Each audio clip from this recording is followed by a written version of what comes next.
Good morning, everybody. My name is Dave Finale, and this is Real Estate Talk TGIF, and it's episode 324. That is 320 weeks in a row. That's right.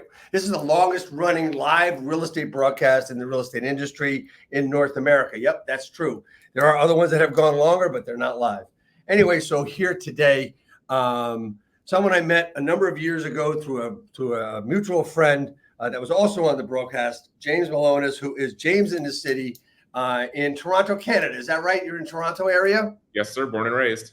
All right, man. So we're going to talk about his real estate business, how he built this brand. We're also going to talk about maybe some differences about what's going on in their business as compared to the United States business. So we're going to do all that in a great amount of time. We're going to have some fun, ask some great questions. If you have any questions, please feel free to put them in the comments so we can get to your questions as well. But in the meantime, hit the videotape, Nelson. Real estate agents, are you looking to acquire clients consistently to grow your business and income for a great lifestyle? Well, this is Dave Finale, and I'm here to bring you the Real Estate Skill Builder broadcast, Real Estate Talk TGIF, brought to you by Real Estate Skill Builder and the Modern Agent team. Good morning, everybody. Again, Dave Finale here with James Malonis, and we are with Real Estate Talk TGIF, which is brought to you by Real Estate Skill Builder, my personal company, and along and in conjunction with one of the greatest teams in my brokers called Align. We believe that when you put everything together, you're allowed to align together and work really hard together and have a great time doing it. Anyway, we have James Malonis from Toronto, Canada. James, welcome to the broadcast. Thanks, man. Thanks for having me back. I think it's been like 4 years since I was here last. Yeah, it probably was, and we're actually looking for the video to see what the date was or what the number was. But one of the great things, James, about what I've done with this broadcast is there's just a lot of people that I have I've been so lucky. I've met a lot of great people through this broadcast. I mean, you and I've met other people, and we follow each other on social and comment on stuff, and it's like this. My network keeps getting bigger and bigger and bigger. And I've been really, really special to have great human beings and agents such as yourself, as well as great coaches like John Cheplack and Tom Ferry and Haas Pratt. And I can go on and on. Of course, locals, smaller agents. Like next week, we have a guy by the name of Andy Griesinger coming on, who's a top realtor and content creator in North Carolina. So, we try to go all over the map and get all different kinds of people. But today, you've got a great brand. But before I get to that, I have a question. Mm-hmm. The question is really simple. What does TGIF stand for? Thank God it's Finale. Listen to that, guys. You all heard that? He didn't hesitate. He came right out and said it. You are the man. You know what? Because I remember it was September 2020 when we did the first pod. It was episode 118. And it was done on a Friday. You're like, what's TGIF? I'm like, dude, thank God it's Friday. I need a drink. You're like, no, thank God it's Finale. And it's been in my head for the past 4 years. I'm glad I've been in your head that long, man. Hey, again, thanks so much for coming on. There's a lot of things going on, as you may have heard, in the United States about the markets and stuff and how realtors are getting paid. I'm going to hit that right off the bat, get that out of the way. Sure. As you may or may not know, what's happened is there's a big lawsuit in the United States with the National Association of Realtors about how sellers are paying everything and the buyers don't pay anything and all this other stuff, and the buyer agent and the listing agents. How is the reaction? Is there been a reaction in Canada as to how you guys do business with your associations to what's going on with us? There has, and this is going to come across very shady with my comment, but the people who are complaining about what's going on in the States are the realtors who make no money here. So it's the ones that sit on Facebook all day long that have nothing better to do with their time, that are sitting there sharing things over and over and are focused on things that don't involve them, that are the ones complaining. The rest of us who are transacting 10 to 12 deals a month, we don't give two shits. What happens in the States, would it affect at some point? Maybe. Who knows? But it doesn't right now. So keep moving on as if it's status quo. Like, what are you complaining about? Go sell a fucking house. Man, I want to tell you something. That is probably the best thing that I've heard over the last almost year about this bullshit that's going on. Look, I want everybody to know that our business hasn't changed. Our business hasn't changed. We're still representing buyers and sellers, and we're still doing the fiduciary relationship, and we're still doing what we have to do. The only thing that's changed here in the United States is the wording and the communication of how we get paid. Yes, lots of forms, lots of disclosures, lots of all that stuff. But the only thing that's changed really is how we're getting paid and what we say of how we are getting paid. So I'm glad that's out of the way, because the thing about, I see the only difference here when you talk about the business, like, you know, the ones that are doing all the deals are not complaining. They're just doing their job. The ones that are complaining are the ones that aren't. Basically, you had a situation where agents they get a call, they'd go show a house, they get paid. No one can be a doorman anymore. No more doormen in the United States. And that's a good thing, in my opinion. Anyway, so that's out of the way. We're not going to talk about that anymore. The first and most important thing, aside from your brand, talk to me about your journey. How did you get from being that one person to being this great brand, James, in the city, and everything in between? Talk to me about that. So when I started my real estate career, oh my God, it's been 12 years. 12 years ago, I didn't want to be your classic realtor. I didn't want to be the suit and tie guy. I didn't want to be that 9-to-5 in office guy. I didn't want to be the guy that's going to door knock your house or cold call you. Yes, I cold called like my first few months, but I'm like, this isn't for me, because I hate when my phone rings. Like, if my phone rings, I will watch until it turns off, and then I will text you back. Like, just don't ever call me. Like, people should be calling me. My assistant, my husband, my mother. Like, that is it. Like, don't call me. So I wanted to do something a little bit different. And I came out of the womb with marketing, and not like your classic, you know, just listed, just sold, because no one cares about that. My family's been in the industry, not as realtors, but involved in investments and building and whatever else for years. And the biggest turnoff for my family was seeing just listed, just sold, just listed, just sold, just listed, just sold. They don't care about that, because at the end of the day, the consumer, it's from a marketing standpoint, because I came from luxury retail. The consumer doesn't care about what you're selling or buying. They care about who you are as a person. So when you walk into a luxury brand as well, like Hermes, they're not selling you anything. They're just giving you service and knowledge and advice. And that's what I did. So I started creating videos. I had a shitty ass BlackBerry back in the day. I remember how good those video quality was on that. And I would, you know, tour parts of Toronto, be like, hey guys, it's James. I'm in the city. Let me show you what a 1-bedroom gets to Young Eglinton. It's $300,000. Which honestly, if I was smart, I would have bought 10 back then, because you couldn't even get nothing from them. All of us. But so that's how it started. And then randomly one day I was like, hey guys, James in the city here. And I'm like, fuck, that's smart. James in the city is my brand. Boom, I want to run with it. And it's been literally 12 years of me just hammering down your throat. James in the city, video content, video marketing. You know, if it's a just listed post, it's never a stagnant with the banner. Here's my, I don't work for Remax, but my big Remax logo. You know what I mean? Like, I do. Not that realtor. So I am completely different from everyone else. And I think I'm going to be a little bit cocky here. I paved the way for realtors on social media to do what they're doing today. I don't doubt that. I believe that tremendously. I mean, there's a lot of people, there's a lot of trailblazers such as yourself that have done that. And you know, you've done it in I think you've really done it in style, because since we met, I followed you and stuff. There's a lot to do with the city and what's going on. There's also a lot to do with fashion with you as well, right? Which I think is super cool. I mean, personally, I couldn't wear half the stuff that you can wear, but you know, it's just the way it is. So when we talk about when we talk about business, and you talk about where you've gone from different brokerages. Now you're with the agency. Is that correct? Yes. Yeah. Right. And that is something that's pretty cool. I actually know someone that is involved with there as an executive level, and I've known him for years. And how has that changed your business? Has it changed your business? Does the brokerage matter as much as it mattered when you first got in the business? You know what? I can't answer that question 100% yes or no, because it's a double-edged sword. So the agency as a brand has not affected my business, hasn't got me any more business. It's gotten me maybe some opportunities, but not so much new business. The marketing is the different side of things. Like it's a different level of marketing in the back end. Like Maurizio, Billy Rose, Michelle Schwartz, like what they've done in LA, they've created a beast with marketing. They've hired top exec from LA to New York, top executives from Condé Nast, Vogue, GQ, Esquire. I'm not talking your 21-year-old marketing intern out of college. I'm talking like VPs of these companies who are making a good 6-figure salary, brought them to the agency to run marketing campaigns for us. So that's the difference, because what we're doing now is different than everybody else. So that's one side of things. But also it's the fact that our number one rule at the agency across the company is no assholes. So if you're bad apple, if you're, you know, you don't fit the culture, you're gone.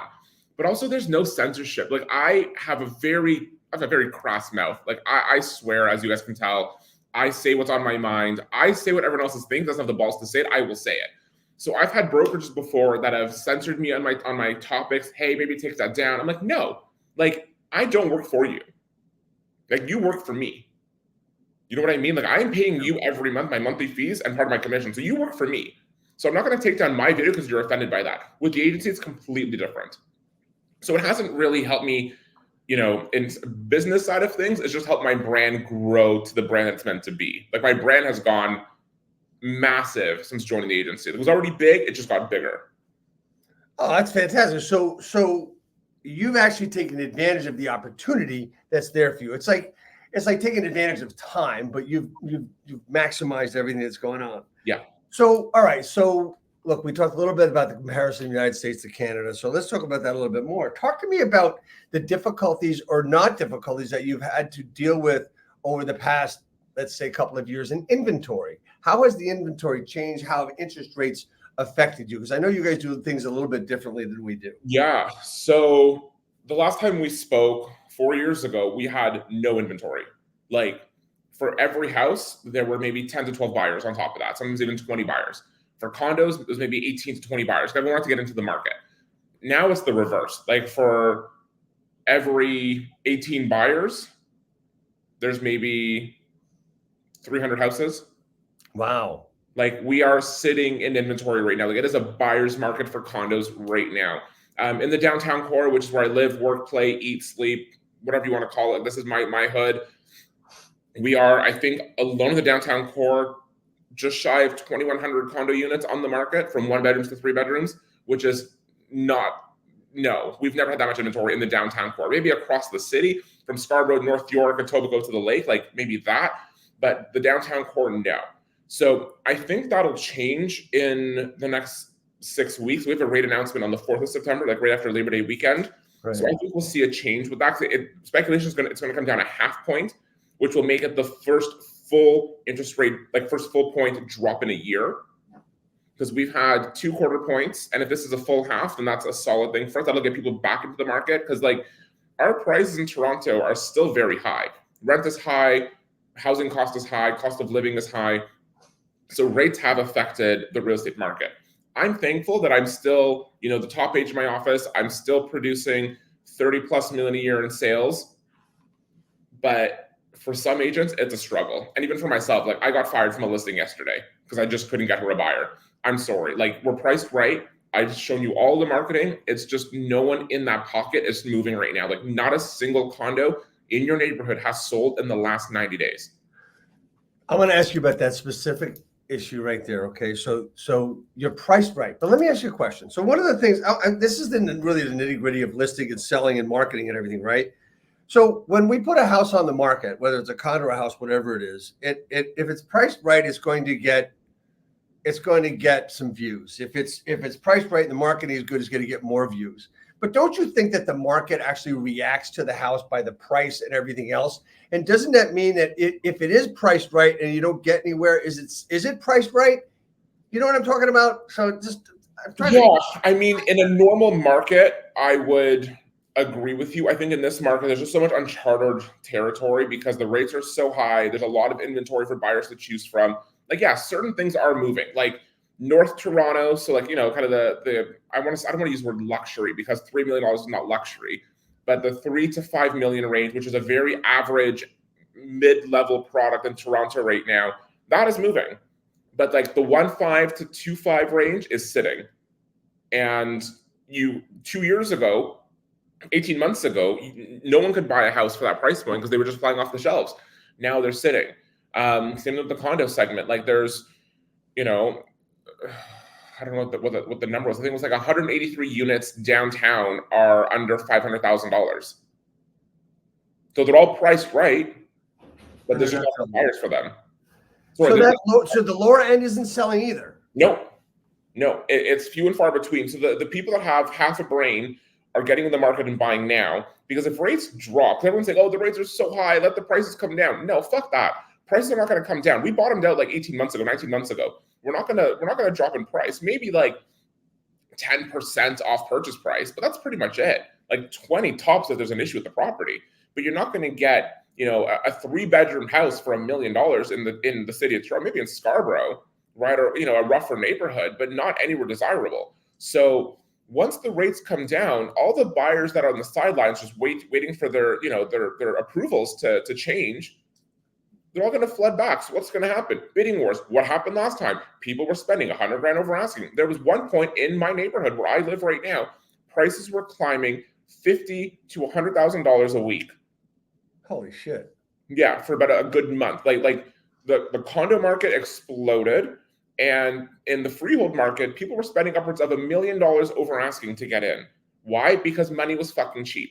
Like my last mortgage, I got at 0.9%, and that was, I think, right before we did this podcast. Wow. So, all right. So one of the things that we started hearing a couple of years ago when the rates started changing and going up, we heard, okay, so the question we would hear is, as a real estate agent, there's two questions. There used to be one, how's the market? But the second question happened, when's the crash going to come? Yeah. Right. I think what people don't realize, and this is a theory, and I'd like you to comment on it when I finish. The theory is really simple. The crash happened, but it didn't happen in real estate. It happened in money.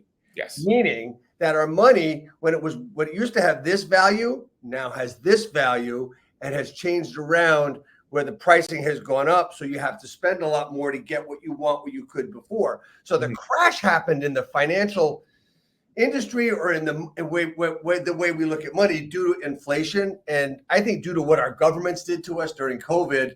Yeah. That's another story in and of itself. But what do you think about that? Is that there was a crash, but it was money? Yeah, 100%. The crash was money, not real estate. People always say, oh, your market's going to burst. No. Toronto, New York, LA, Monaco, Sydney, London, like all the big cities, they're not going to burst. You want a market that's going to burst? Look at Syracuse, New York. Like that is a market that should never be as inflated as it was.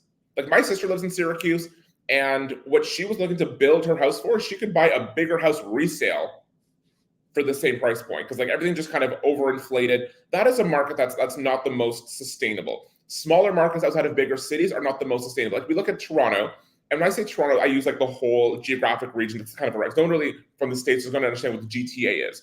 So Toronto as a whole will always remain strong. Why? We have like 5 national sports teams. We have 10 luxury branded hotels. We have a ton of travel. Like Google is here, Amazon is here, Netflix is here. We have a full film studio in the Riverside. So we are a pretty solid city. But you look at a market like Bolton or Uxbridge, which are 2 rural markets outside of us, like suburban rural, but not kind of like country bumpkin rural. Those are markets that will see a correction, because those are the first markets that people kind of flock to when things have been in Toronto, because they can get on the GO train, they get downtown in an hour via train. They're cheaper markets, but what happens when things start to correct? They're the first ones to come back down because nobody wants to live there. Like, I'm sorry, as someone who's from the city, I'm not going to drive an hour and a half to go to Bolton, Ontario to buy a freehold house for $850,000, because I would rather be in the city and not have to worry about my commute every single day. So my $850 in Toronto may get me a 1-bedroom in Den with parking in, the entertainment district, but I'm comfortable with that. I don't need that house. So some people will flock to buy more space, but when the market's correct, those are the prices that fall to the most. So it's not so much a crash, it's just more certain markets correct within themselves. So I don't know if you'll actually see that in the United States, where it's like concentric with the city. I live in the New York metropolitan area, and I don't really see that happening. Now, I will tell you that what I do know is that there's some parts of Florida which has 6 months of inventory, and they're not that far away from Orlando or whatever, where the big areas. So there are some, let's just call them normalizing areas in North America. And you have to be careful where you buy and how you buy and where you invest, just like anything else. I want to get back a little bit to your brand and you being the trailblazer in social media as you were. So you believe in social media. You believe that being a social media influencer has helped your business, will build your business. And you said all of a sudden you decided that James in this city was it. But just deciding and just doing some video wasn't really what you did, because a lot of people will see this and hear, okay, well, this guy did video and he called himself a certain name. And what I see all the time is people say, well, what should I call myself on Instagram? Let me see. And I think that's one of the biggest bullshit questions there is, because how about just your name? Yeah. You didn't build the brand. Your brand, with all due respect, I think you fell into your brand because, oh shit, that sounds good. Right? Yeah. You know what? It was a lot of things, right? So like, yes, I fell into my brand because it sounded good, but it's also like I embody my brand. So my brand is not just real estate. It's lifestyle, fashion, philanthropy, real estate, Toronto, travel, luxury, and everything you see that I post has to do with that. Like I am at a charity event every other week. I'm at a social event once a week. Like you see my social content, like it's never just real estate. Right. Like, and I'm not that person to be like, oh, I only sell real estate. No, I have a life. Like my business is not my life. Real estate is not my life. I'm sorry to say it. Like I will post that I'm on vacation. I will post I'm taking 90 minutes to go to the fucking gym. Like, and my clients at this point know, don't call me between the hours of, well, don't call me ever, but like, don't email me, text me, Facebook me, nothing between 3 and 4:30 because I'm at the gym and I will not talk to you. I will ignore you because that is my 90 minutes to be sane. Because if I don't get to the gym, I'm going to cuss at you and then you're going to fire me. So I want to just clear up one thing. I didn't mean it in a bad way that you fell into your brand. No, I know. I just get very passionate about my social media. Right, and it's just like it just worked for you, and it was something that you developed through time, and it's like it's just like it's your persona, which is really cool. And I also want to say something as an aside here. Don't call you between 3:30 and 4:30 because you're at the gym. I want everybody to listen to that, and I want everybody to think about this is what's called setting expectations. It's one fancy way to say it. But that's what I try to tell people. Someone called me last night. It's actually a personal deal I'm working on for myself. And I did answer the phone after 8 o'clock, which I never do. I did it because it was personal. That's why. But you need to set expectations. Those are your expectations. You say, please don't call me at all. But I get that, right? Setting expectations for your business is really important. We can go on and on about that. So there's all different kinds of social media. If you had to give someone a new agent some ideas on what to do for social, like the question I get all the time, James, is, well, what do I post? I work with a bunch of newer agents and people just came into the team I'm with, Align, and I run these boot camps. And one of the questions I had today is I tell them, okay, so you need to post once a day. I don't care where you post, you need to post once a day. And the question today is all the same. And you know what the question is, what do I post? And I get this question probably 300 times a day. And it's like, it's right. The dumbest fucking question. Right? Like, no offense to those watching this, but it's such a stupid question. Like, what should I post? I don't know. I'm not your mother. I can't make decisions for you. But think of it this way. The general public is stupid. So how about you start educating them? What is buyer agency agreement? 5 steps of selling your home? The benefits of staging. Should I buy or sell first? Like there are so many topics, but don't just post a still image. Get on video. Like this is 2024. If you are not in front of your camera at least 3 days a week, you will fail in this industry. The consumer needs to see you because they are not buying you as a salesperson. They're buying you as a brand, as an authentic person. They want to know who they're getting. Like my listing appointments, literally, Dave, are 7 minutes. Because they see me on social media, they know what I'm all about. So my listing appointments, I walk in, I tour the house, I give them a quick marketing strategy, a price point, sign the document, and I'm out the fucking door. Like I can nail a listing appointment literally in 7 minutes. I'm in and I'm out because they know what they're getting from me online. Because you got there before you got there. Exactly. You got there before you got there. Wow. Yeah. I mean, that's so very cool about, understanding what are people asking you? What do people want to know? I mean, look, as I said earlier, there's a question that everybody's going to ask, how's the market? So I don't want you to go out there and do a video. Well, 85 homes sold last week. And no. Have a fucking opinion, have a personality, right? Yeah. And be out there so that you're like them. And what I tell people when they're talking to people on the phone, like I do teach prospecting, I do a lot of it. And I say, make it easier for them to talk to you rather than you talking at them. Yeah. And that's the same thing with your social media presence. Make it easy. Make them want to look at what you're doing, right? Is there anything in particular that one should do, or is there anything one should not do with their content? So what you should not do is hide from the camera. Like, don't be afraid of the camera. You know what I mean? Like, get in front of that thing. And even if you don't want to show your face, you can do a walkthrough. You can do a behind the scenes video. You can do anything whatever, like your day-to-day stuff. and do a simple voiceover, and it shows the public what you're doing. It shows the public how you sell real estate. It could be your staging day, it could be your photo, it could be your media day. You don't have to show your face, but get a good voiceover going on. Have some commentary. You know what I mean? Like, be authentic, be real, be who you are, but don't be afraid of the camera.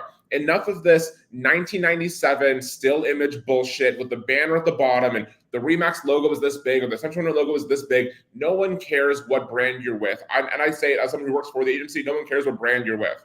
You know what I mean? It does help you at the end of the day in some aspects, but they're hiring you. Yes, someone might want to hire you for your brand, but they don't care that you're with Remax. So enough with the gigantic balloon covering up half your social media page. Shove it away. Put Remax to your compliance somewhere in there if you have to be, depending on what your board or local organization is. But start being a little bit more authentic. Get in front of the camera. Give the public education. Don't post that still image that your marketing company creates that says, detached homes up, townhouses down. The public doesn't know what that means. What does that mean? What does detached homes up mean? Up in sales, up in inventory, up in price? Like, what does that mean? Break it down. So you gotta remember, the general public, when it comes to real estate, is fucking stupid. And you have to treat them like they are toddlers and break things down in the dumbest possible way for them to understand. That's the only way you're gonna get ahead and outbeat your competition. So in other words, it's very important to have an opinion. Yes. Right. Okay. So I notice a lot of people, they don't have an opinion. They talk numbers and they don't say anything. Because people are afraid to post anything outside the norm because they're afraid they're not going to get hired or sell real estate. I'm telling you, I get a lot of business from having an opinion on everything from politics to religion to taxes and real estate and everything else in between.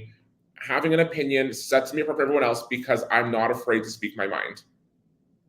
I hope everybody hears that and takes that in really well. Let's talk about, I mentioned a little bit about fashion. And one of the things I spoke to you before we went on today was I talked a little bit about fitness, right? Yeah. And your fitness is very important to you. It's very important to me. We both have our rituals when it comes to that. Talk to me about fitness and business though. I mean, does it make you your ritual? I mean, 3:30 to 4:30, you're at the gym. Has it helped your business grow? Yeah, I mean, like, you get recognized in the gym, especially if you're wearing something that's branded. Like, I always have like a branded James the article of clothing somewhere where there's a hat, tank top, shorts, my phone case. Like, you'll recognize that it's me, but also just being consistent. So people recognize you. You may pick up a client from the gym, number one. Number two, it helps your mindset.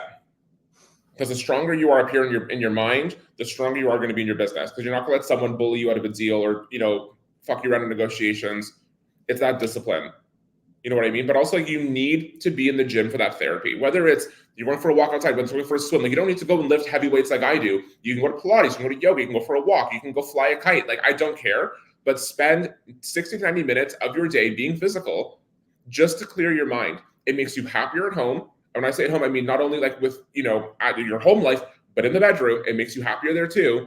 And it also clears your mind from stress. Because we work in an industry where we are constantly stressed, and the minute you start to shut down or break down or have that nervous twitch in you is when everything starts to fall apart. So you're going to book a vacation, and then what's going to happen? You're going to feel like you're neglecting your business. You're gone for 10 days.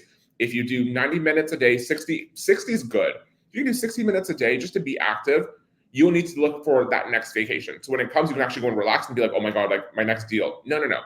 Focus every single day on something fitness related, and then get out and do what you have to do. So you're in the gym every day, if not every day, almost every day. Is there any type of other ritual like reading or writing or anything that you do, meditating? Because everybody talks about that. I can't meditate. I've tried. Is there anything else that you do aside from the gym, or you just get up and you go to work? That's it? No, I can't meditate. Like, my brain is a scary place. I have 27 tabs open at all times. Like, there's a movie playing back here right now. Like, I don't do the meditation thing. For me, music is a big thing. So I don't play any instruments, but there's always music going on around me. So when I'm driving, when I'm in the shower, when I'm cooking, like, there's always music. Like, that is a big thing for me because I can get lost in that. I can let my mind wander. So maybe that is kind of like my meditation. But in terms of rituals, I don't really have any ritual. Like, I mean, I have like rules in my life, like never go to bed angry with my partner. Like, that's a big thing. We spend the first 30 minutes in the morning when we wake up. We have our espresso in bed, no phone, nothing, just communicating with each other. Like, that is like, I guess, my ritual. But outside of that, nothing. How do you set up your day as you move forward? Because that's one of the things that I talk about a lot is how you set up your day. Because let's face it, I mean, look, your experience, you know what you're going to do, you know what you have to do, your business is coming in. But for new agents, they don't understand that they need some type of schedule. They need to stick to something. They need some non-negotiables. Like you've already talked about non-negotiables, you just didn't call them that. Yeah. Is there a need for a schedule? Is there a need for making sure you know what you're doing every day? Yes. So my day is scheduled to a T. Like I am triple booked some days because I want to take on way too many tasks, whether it's fashion or philanthropy or social events. Like there's some nights, like especially Wednesday, Thursday nights, I am triple booked and I have to be 3 places at once. But during the day, I'm not going to break down my actual schedule because it's a lot for me. It's very intimidating. Like everything is highlighted. So I'm very automated with my life. But what I will say is the first 3 hours of your day, whether it's 9 to 12, 10 to 1, 11 to 2, whatever the case is, like the first 3 hours of your day should be focused on working on your business.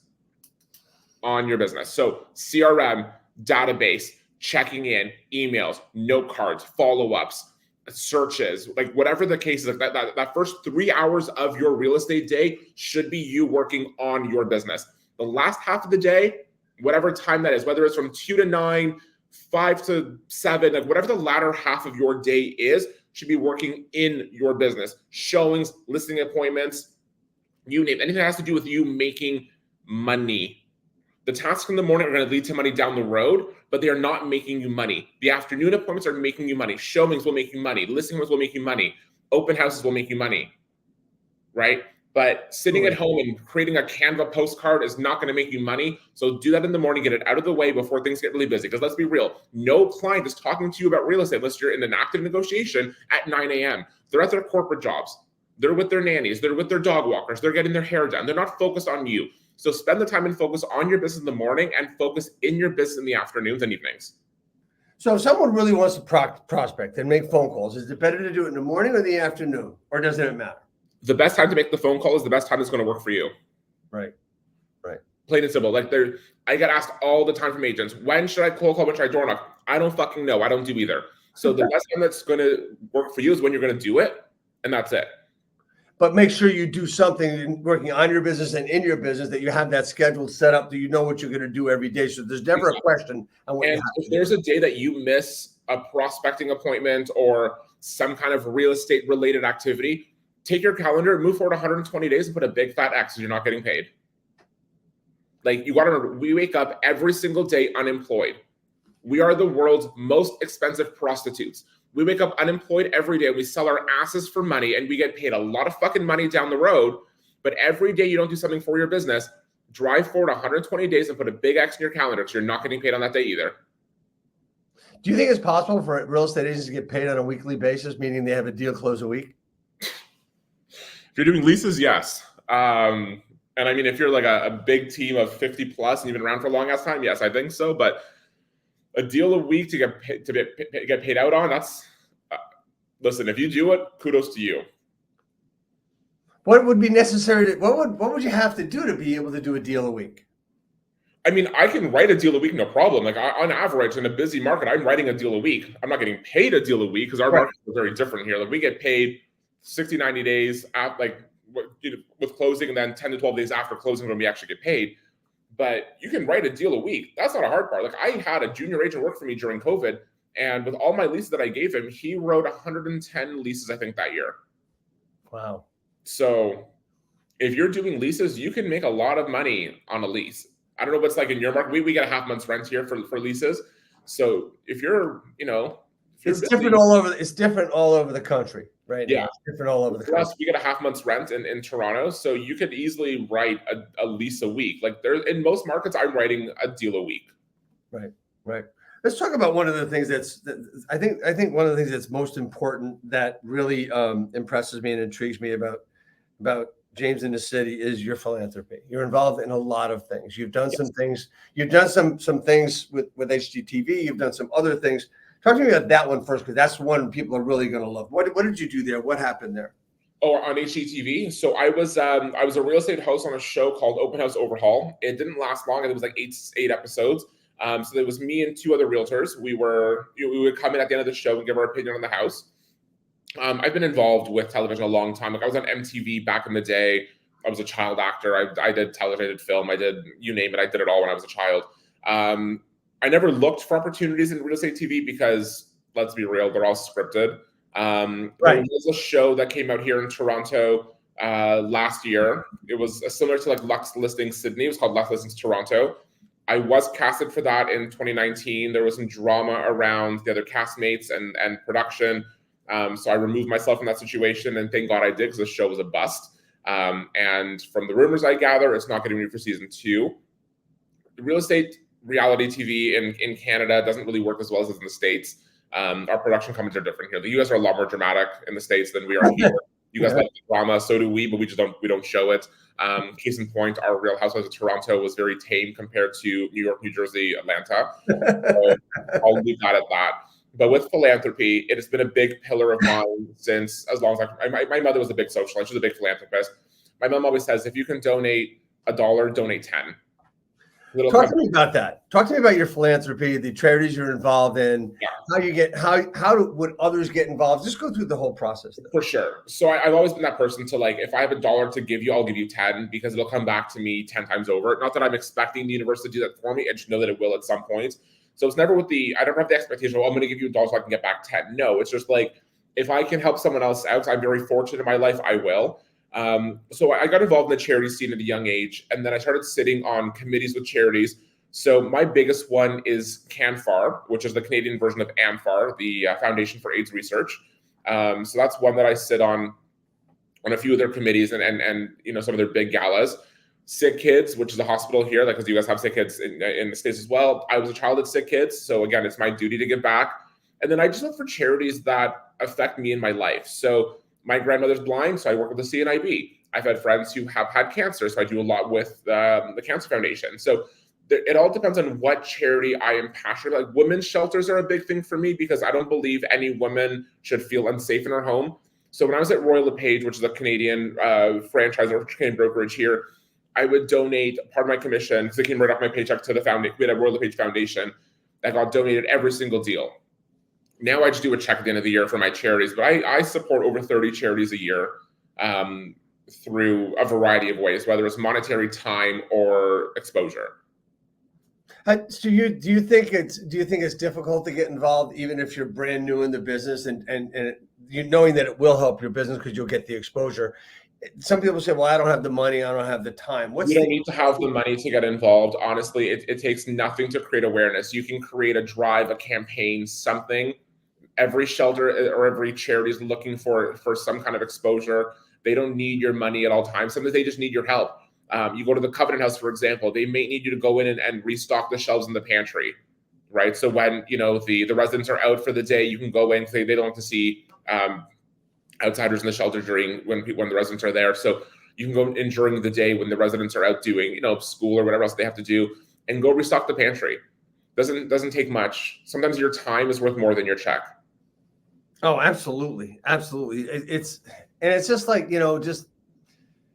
it just makes you feel a lot better. I mean, for me, what I do makes me feel a lot better. And I'm not one to publicize that. And I never thought, for me, it was like, if people need to know what I'm doing, then there's something wrong with me, and, around here, one of the things that I always thought was crazy was that if you give to the realtor political action committee, they told everybody how much you gave and how involved you were. Honestly, that's private for me. Yeah. It's private. I'm going to get involved, and I'm going to do what I have to do, and I'm going to give back. And that's really it. So there's a lot of easy ways to get involved in your charities and stuff. So one of the last questions I want to ask you is, it's going to be more of a process. Okay. So you understand real estate business better than most. You are very, very, very intricate ways that you do business. So if you're a new agent, James, and they're coming to you and say, James, help me get into the business, help me very quickly start making money, what are you going to tell them to do? Well, every real estate coach will tell you to write your wedding list. Who'd you invite to your wedding? And I'll tell you to do the exact same thing, but I'm going to take it a step further. So you're going to have a list of 100 names that you're inviting to your wedding. How many people have you spoken to in the last year? So if you haven't spoken to them in the current year, cross them out. So now you're left with what? Maybe 50. The last 6 months, you're down to maybe 30, maybe 20.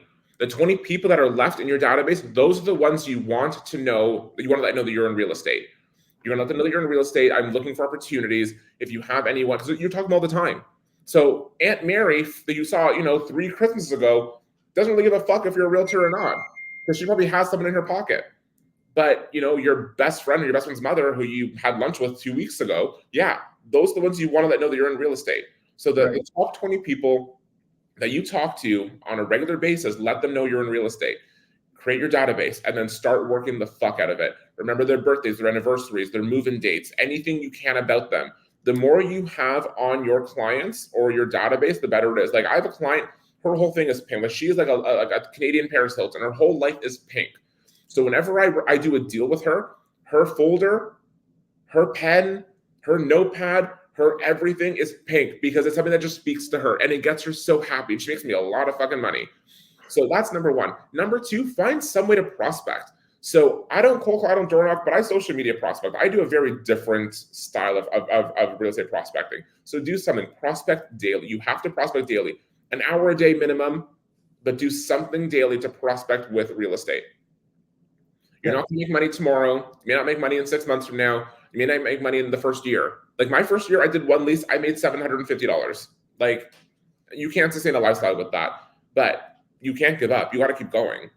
So don't let the no's bother you because every no you get is you're one step closer to a yes. Right. But every day you should be doing something real estate related. So I want to ask you, go a little deeper. So you have your list of 20 to 30 or whatever it is, right? Yeah. And there's this to me, and I work with this every day. So another opinion always helps me, right? So when you talk with new agents and say, talk to these people, says, well, I don't want to bother my friends. And what do I say? People you haven't talked to in a little while, but they're still on your list. How do you broach the subject? How do you say hello? Are you calling to tell them you're in real estate? What do you do? Just a simple reach out, be like, hey man, I know it's been a couple of weeks since I've last seen you. Just letting you know I have a big life change. I got my real estate license. I'm changing my careers, right? So you may have a realtor that you work with or that you trust. So if you maybe have friends that are looking for a realtor that you want to help me give an opportunity to me, whatever, like however you want to structure that, right? So you don't always have to ask them for their business, but you can ask them for their referrals. But let them know that you are in business. Just making a Facebook account that says James Malone is realtor and be like, send me your referrals is not going to do it. Like you got to be in front of these people. Right. Social media will help you get in front of them on a regular basis because let's face it, if you're not on social media, you really shouldn't be in this business. I mean, no, we're a people business. You need to be people. So, hey man, this has been fantastic. There was one thing I was going to ask you and I don't remember what it was, but that's okay.